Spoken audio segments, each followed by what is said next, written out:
नमस्ते सबैमा फेरि पनि स्वागत छ तपाईहरुलाई मेरो नेपाली किचनमा। आज म फरक तरिकाबाट रायोको सागबाट अचार बनाउन गइरहेको छु। अहिले रायोको सिजनमा हामीलाई यो तरकारी खाँदा खाँदा दिक्क लागेको बेलामा यसरी हामीले कहिलेकाहीँ अचार बनाएर खाँदा मिठो हुन्छ।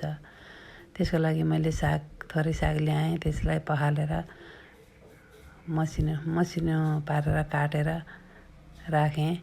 त्यसपछि मैले एउटा प्यानमा पानी बोइल गरेर त्यसमा थोरै नुन राखेर त्यो सागलाई एकछिन उमाल्न गइरहेको छु।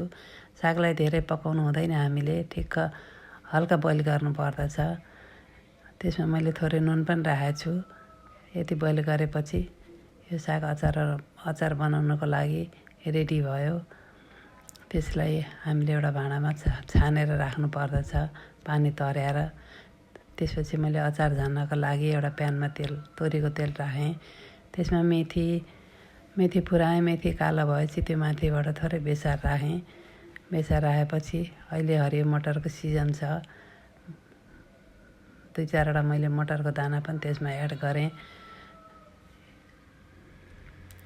त्यसपछि मैले त्यो अघि साग तरेर राखेको सागलाई एउटा आरीमा राखेँ। अनि मैले 2टा आलु बोइल गरेर राखेको थिएँ, त्यो आलु पनि राखेँ। अनि आज मैले यसमा सिलामको छोप हाल्न गइरहेको छु। सिलामको छोप मिठो हुन्छ। त्यसपछि मैले त्यसमा कागती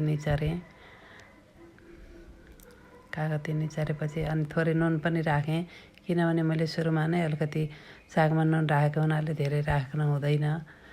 अनि त्यसपछि मैले त्यो सागलाई मजाले हातले मल्न गइरहेको छु। हेर्नुहोस्, कहिलेकाहीँ यसरी फरक तरिकाबाट रायोको सागको अचार बनाएर खाँदा पनि साह्रै नै मिठो हुन्छ। धन्यवाद साथीहरू।